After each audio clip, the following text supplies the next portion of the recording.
এভাবে এই বুদ্ধিটা কাজে লাগাইতে পারেন। মরিচ আস্তে আস্তে দিয়ে কুচুম দিয়ে এভাবে এভাবে একটা দিবেন। গালিয়া দিলে তরকারিটা ঘন হয় আর খাইতেও কিন্তু মজা হয়, সেজন্য এভাবে কিন্তু গালিয়া দিতে পারেন।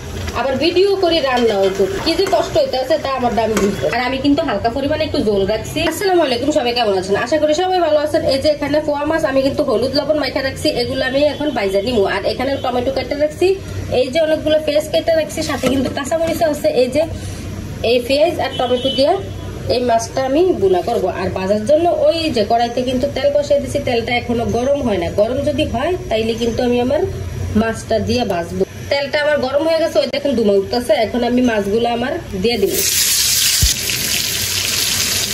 মাছগুলা কিন্তু আমার ভাজা হয়ে গেছে, যে মাছটা নামিয়ে নিছি। আর এখানে কিন্তু পেঁয়াজ ভাজতে বসিয়ে দিছি মাছ রান্না করার জন্য। আর এই মরিচগুলো কিন্তু আমি কুচুম দিয়ে এভাবে এভাবে কেটে নিছি, কারণ মরিচ কাটলে আমার হাত জ্বলে। যাদের হাত জ্বলে তারা কিন্তু এভাবে এই বুদ্ধিটা কাজে লাগাইতে পারেন। মরিচ আস্তে আস্তে দিয়ে কুচুম দিয়ে এভাবে এভাবে কেটে দিবেন, তাইলে কিন্তু ভালো হইব।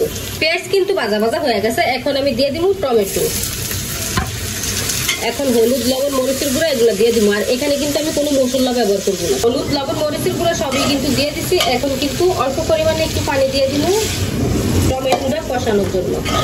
ভালোভাবে টমেটোটা কষিয়ে নিব, মানে বেশক টমেটো আমি একবারে গালা গালা করে নিব আর কি।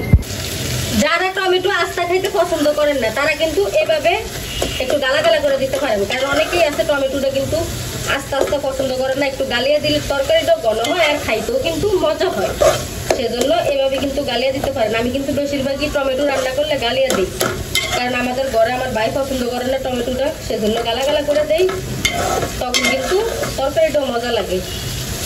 আর এখানে কিন্তু আমার তরকারিটা কষানো হয়ে গেছে, এখন কিন্তু আমি পানি দিয়ে দিব। আমার জান পাখির ঘুম পাড়ে থিয়া আমি চুরের মতো তখন আস্তে আস্তে কথা বলতেছিলাম আর আস্তে আস্তে রান্না করতেছিলাম। ওই সজাগ যে না পাই, কিন্তু সে সজাগ পাইয়া উইটা আইসা কি যে অবস্থা করতে আছে, এখন কোন উইটা পয়সা রয়েছে। জান পাখি আমার তরকারিটা কিন্তু বলক আসা করছে। এখন আমি আমার মাছগুলো দিয়ে দিলাম মাছ। আচ্ছা কোলে নিয়ে কোনো রান্না করা যায় বলেন তো? আবার ভিডিও করি রান্নাও করি, কি যে কষ্ট হইতে আছে তা আমার দামি বুঝতেছি।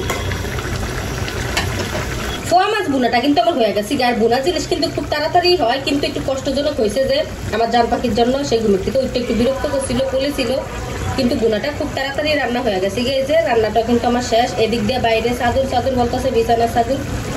এই যে কেমন হয়েছে, চুলাটা বন্ধ করে দিলাম। আর আমি কিন্তু হালকা পরিমাণে একটু ঝোল রাখছি। কেমন হয়েছে অবশ্যই বলবেন। সবাই ভালো থাকবেন, সুস্থ থাকবেন। আল্লাহ হাফেজ।